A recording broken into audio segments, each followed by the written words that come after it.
लोगों, यहाँ के नौजवानों की क्षमताओं पर, राष्ट्र निर्माण के उनके प्रयासों पर सिर्फ मेरा ही नहीं, देश का भी अटूट विश्वास है। साथियों, अभी अवार्ड और मेडल देने से पहले जो यूनिवर्सिटी एंथम गाया गया है, उसमें निहित भाव तेजपुर के महान इतिहास को नमन करता है। मैं इसकी कुछ पंक्तियां दोहराना चाहता हूं, और इसलिए भी दोहराना चाहता हूं क्योंकि ये असम के गौरव, भारत रत्न भूपेन हजारिका जी ने लिखी है। उन्होंने लिखा है, अग्नि गडर स्थापत्य, कलिया भौमोरार सेतु निर्माण, ज्ञान ज्योतिर्मय स्थेयी स्थान ते विराजिसे तेजपुर विश्वविद्यालय। यानी जहां अग्निगढ़ जैसा स्थापत्य हो, जहां कलिया भौमरा सेतु हो, जहां ज्ञान की ज्योति हो, ऐसे स्थान पर विराजमान है तेजपुर विश्वविद्यालय। इन तीन पंक्तियों में भूपेन दा ने कितना कुछ वर्णित कर दिया है। अग्निगढ़ का राजकुमार अनिरुद्ध, राजकुमारी उषा, भगवान श्री कृष्ण से जुड़ा इतिहास, महान ओहोम शूरवीर कलिया भौमारा फुकुर की दृष्टि, ज्ञान का भंडार, ये तेजपुर की प्रेरणा है। भूपेंद्र के साथ ही ज्योति प्रसाद अग्रवाल, विष्णु प्रसाद राभा, ऐसे महान व्यक्तित्व तेजपुर की पहचान रहे हैं। आप इनकी कर्मभूमि में, जन्मभूमि में पड़े हैं, और इसलिए आप में गर्व का भाव होना और गौरव के कारण आत्मविश्वास से भरा हुआ आपका जीवन होना, ये बहुत स्वाभाविक है। साथियों, हमारा देश इस वर्ष अपनी आजादी के 75 वर्ष में प्रवेश कर रहा है। सैकड़ों वर्षों की गुलामी से मुक्ति दिलाने के लिए असम के अनगिनत लोगों का योगदान है। जो उस समय थे, उन्होंने देश की आजादी के लिए जीवन दे दिया, अपनी जवानी खपा दी।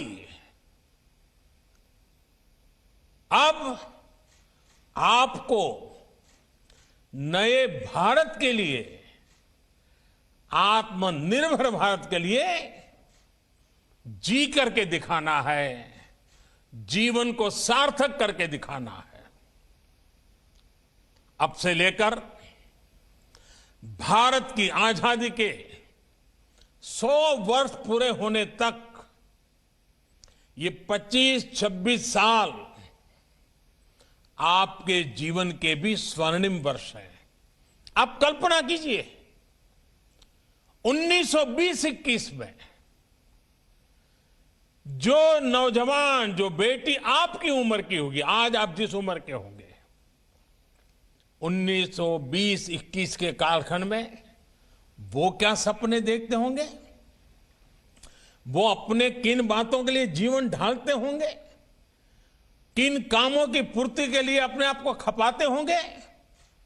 अगर थोड़ा सा स्मरण करें 100 साल पहले आप ही की उम्र के लोग क्या करते थे, तो आज आगे के लिए आपको क्या करना, ये सोचने में देर नहीं लगेगी।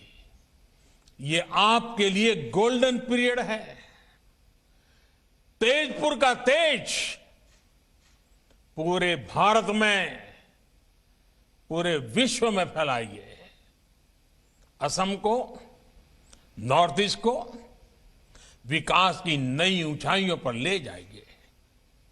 हमारी सरकार आज जिस तरह नॉर्थ ईस्ट के विकास से जुटी है, जिस तरह कनेक्टिविटी, एजुकेशन, हेल्थ, हर सेक्टर में काम हो रहा है, उससे आपके लिए अनेकों नई संभावनाएं बन रही हैं। इन संभावनाओं का पूरा लाभ उठाइए।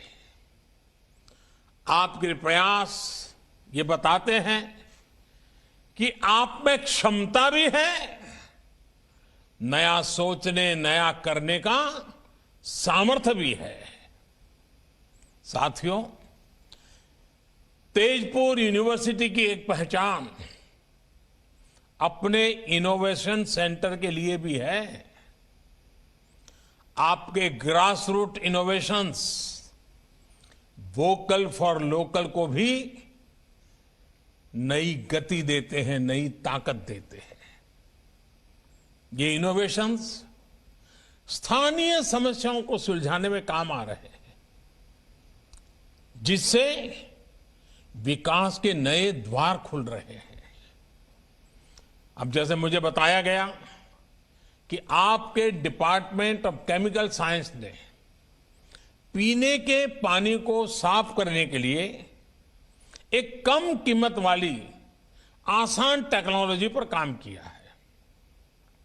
इसका लाभ असम के अनेक गांवों को हो रहा है। बल्कि मुझे तो ये बताया गया कि अब ये नई टेक्नोलॉजी छत्तीसगढ़ में, उड़ीसा में, बिहार में, कर्नाटक, राजस्थान जैसे राज्यों तक भी पहुंच रही है। मतलब ये आपकी कीर्ति पताका फैल रही है। भारत में इस प्रकार की टेक्नोलॉजी के विकास से हर घर जल पहुंचाने का जल जीवन मिशन को जो सपना है, उसको एक सशक्तिकरण होगा। साथियों, पानी के अलावा गांवों में वेस्ट टू एनर्जी, कचरे से कंचन, इसमें बदलने का जो बीड़ा आपने उठाया है, उसका प्रभाव भी बहुत बड़ा है। फसलों के अवशेष हमारे किसानों और हमारे पर्यावरण दोनों के लिए बड़ी चुनौती है। बायोगैस और ऑर्गेनिक फर्टिलाइजर से जुड़ी एक सस्ती और प्रभावी टेक्नोलॉजी को, उसको लेकर जो काम आप अपनी यूनिवर्सिटी में कर रहे हैं, उससे देश की एक बहुत बड़ी समस्या हल हो सकती है। साथियों, मुझे ये भी जानकारी दी गई है कि तेजपुर यूनिवर्सिटी नॉर्थ ईस्ट की बायोडायवर्सिटी और रिच हेरिटेज को संरक्षित करने का भी अभियान चला रही है। नॉर्थ ईस्ट के आदिवासी समाज की वो भाषाएं जिन पर विलुप्त होने का खतरा है, उनको डॉक्यूमेंट करना बहुत सराहनीय काम है। इसी तरह संत श्रीमंत शंकरदेव जी की जन्मभूमि नौगांव के बाताद्रव स्थान में सदियों पुरानी लकड़ी पर उकेरी गई कला का, उसका प्रिजर्वेशन हो, या फिर गुलामी के कालखंड में लिखी गई असम की किताबों और पेपर्स का डिजिटीकरण हो, आप वाकई इतने विविध कामों पर लगे हुए हैं। कोई भी इसको सुनेगा, उसको गर्व होगा कि इतना दूर हिंदुस्तान के पूर्वी छोर पर तेजपुर में ये तपस्या हो रही है, साधना हो रही है। आप वाकई कमाल कर रहे हैं। साथियों, मैंने जब इतना कुछ जाना तो मन में ये सवाल भी आया कि स्थानीय विषयों पर, स्थानीय आवश्यकताओं पर इतना काम, इतनी रिसर्च करने की प्रेरणा आपको कहां से मिलती है? इसका जवाब भी तेजपुर यूनिवर्सिटी कैंपस में ही है। अब जैसे आपके हॉस्टल्स चराईदेव, नीलांचल, कंचनजंगा, पटकाई, धानसिरी, सुबनसिरी, कोपिली, ये सभी पर्वतों, चोटियों और नदियों के नाम पर है। और ये सिर्फ नाम नहीं है, ये जीवन की जीती जागती प्रेरणा भी है। जीवन यात्रा में हमें अनेक मुश्किलों, अनेक पर्वतों का सामना करना पड़ता है, कई नदियों को पार करना पड़ता है। एक बार का काम नहीं होता। आप एक पर्वत चढ़ते हैं तो फिर दूसरे की तरफ बढ़ते हैं। हर पर्वतारोहण के साथ आपकी जानकारी भी बढ़ती है, आपका एक्सपर्टाइज भी बढ़ती है और नई चुनौतियों को लेकर आपका पर्सपेक्टिव तैयार हो जाता है। इसी तरह नदियां भी हमें बहुत कुछ सिखाती है। नदियां कई सहायक धाराओं से मिलकर बनती हैं और फिर समुद्र में मिल जाती है। हमें भी जीवन में अलग अलग लोगों से ज्ञान लेना चाहिए, सीखना चाहिए और उस सीख के साथ आगे बढ़ते हुए अपने लक्ष्य को प्राप्त करना चाहिए। साथियों, जब आप इसी अप्रोच के साथ आगे बढ़ेंगे तो असम, नॉर्थ ईस्ट देश के विकास में अपना योगदान दे पाएगा। आपने देखा होगा, कोरोना के इस काल में आत्मनिर्भर भारत अभियान हमारी वोकैबुलरी का अहम हिस्सा हो चुका है। हमारे सपनों के अंदर वो घुल मिल गया है। हमारा पुरुषार्थ, हमारे संकल्प, हमारी सिद्धि, हमारे प्रयास, सब कुछ उसके इर्द गिर्द हम अनुभव कर रहे हैं। लेकिन आखिर ये अभियान है क्या? आखिर बदलाव क्या हुआ रहा है? क्या ये बदलाव सिर्फ रिसोर्सेज में है? क्या ये बदलाव सिर्फ फिजिकल इंफ्रास्ट्रक्चर में है? क्या ये बदलाव सिर्फ टेक्नोलॉजी में है? क्या बदलाव सिर्फ बढ़ती इकोनॉमिक और स्ट्रेटेजिक माइट का है? ऐसे हर सवाल का जवाब हाँ में है। लेकिन इनमें से भी जो सबसे बड़ा परिवर्तन है वो है इंस्टिंक्ट का, एक्शन और रिएक्शन के नजरिए का है। हर चुनौती, हर समस्या से निपटने का हमारे युवा देश का अंदाज, देश का मिजाज अब कुछ हटकर है। इसका एक ताजा उदाहरण तो अभी हमें क्रिकेट की दुनिया में देखा है। आप लोगों में से बहुतों ने भारतीय क्रिकेट टीम के ऑस्ट्रेलिया टूर को फॉलो किया होगा। इस टूर में क्या क्या चुनौतियां हमारी टीम के सामने नहीं आई।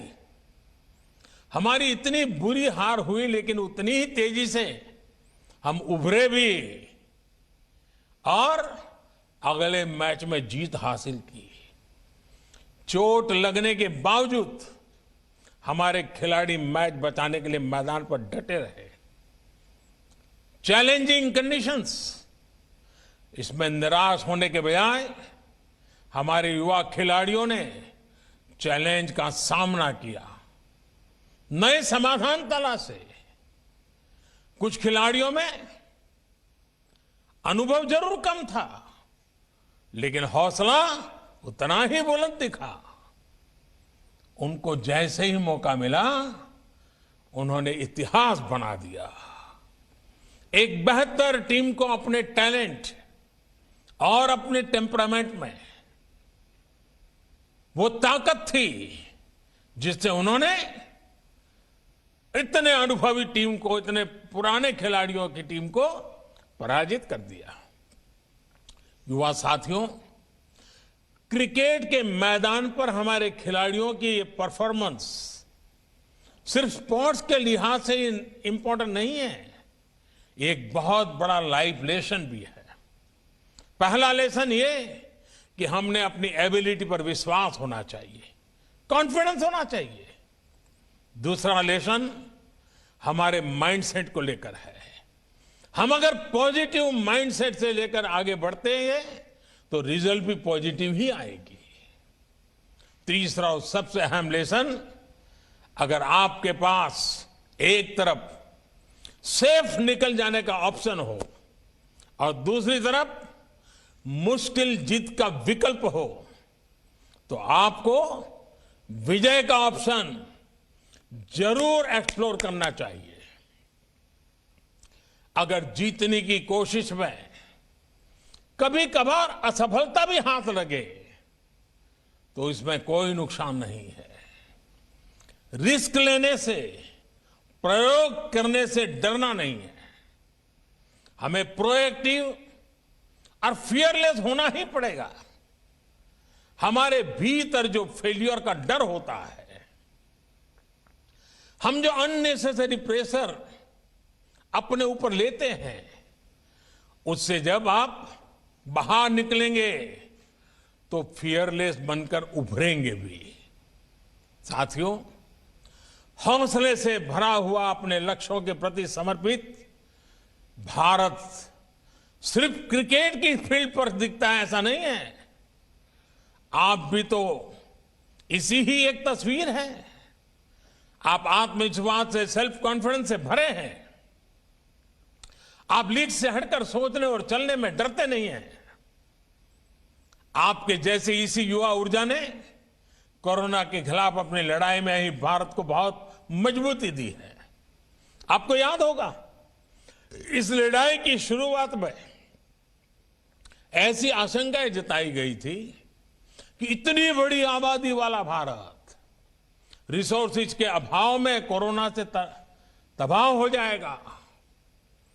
लेकिन भारत ने दिखाया कि रिजॉल्व और रेजिलियंस अगर आपके पास है तो रिसोर्सेज तैयार होते देर नहीं लगती। भारत ने यही किया। भारत ने हालत से समझौता करने के बजाय मुसीबत बढ़े इसका इंतजार करने के बजाय तेजी से फैसले लिए, प्रोएक्टिव होकर फैसले लिए। इसी का परिणाम है कि भारत वायरस से ज्यादा प्रभावी रूप में बढ़ पाया, प्रभावी रूप से लड़ पाया। मेड इन इंडिया सॉल्यूशन से हमने वायरस के फैलाव को कम किया, अपने हेल्थ इंफ्रा को बेहतर किया। अब हमारे वैक्सीन से जुड़ी रिसर्च और प्रोडक्शन की क्षमता भारत के साथ साथ दुनिया के अनेक देशों को सुरक्षा कवच का विश्वास दे रही है।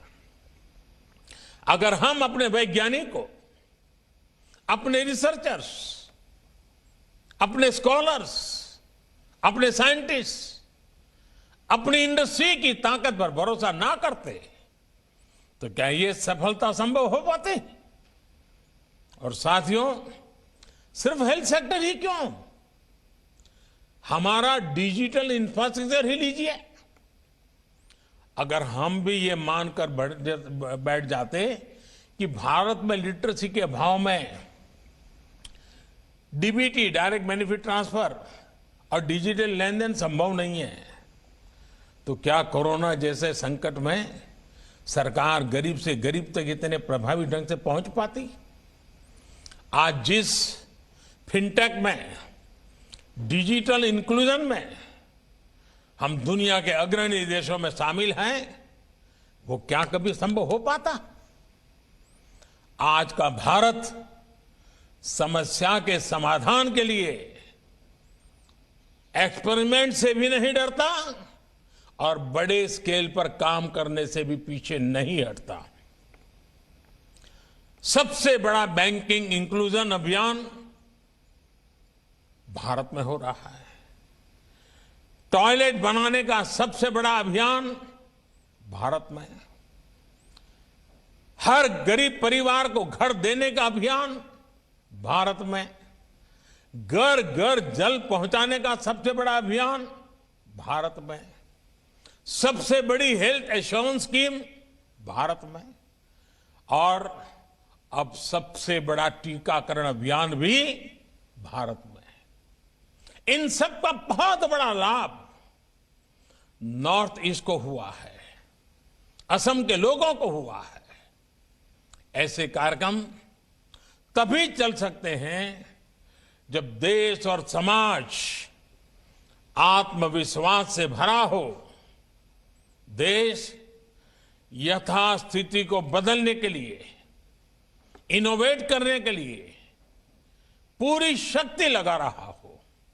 साथियों, आज जिस प्रकार दुनिया में, भारत में नई टेक्नोलॉजी का प्रसार हो रहा है, उससे हर क्षेत्र में नई संभावनाएं पैदा हो रही है।